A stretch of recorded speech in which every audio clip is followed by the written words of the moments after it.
very important factor this year. We all know the Pulwama incident, and primarily Jaish-e-Mohammed, the proscribed terrorist organization, at the behest of the Pakistan, most of the Pakistani terrorists, they have created this kind of modules and tried to use explosives for this kind of attacks.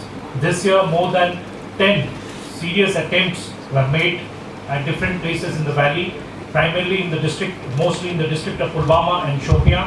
And of course, now the trends that we are seeing, it is shifting to the other district in South Kashmir. So in these ID modules, several people have been arrested. The cases have been detected, besides active operations which have been launched.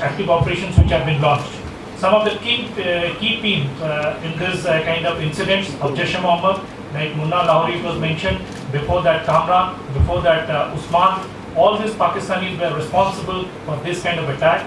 This kind of explosives and other things have been also recovered. As I said, at least 5 active modules which were behind this kind of explosives, ID making, they have been arrested.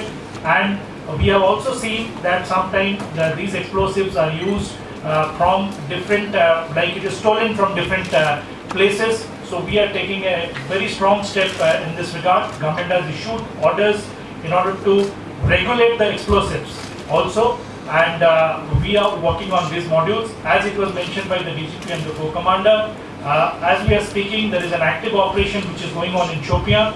Yesterday night in Shopian, there was a very serious ID attempt on a vehicle. Luckily, no damage was there.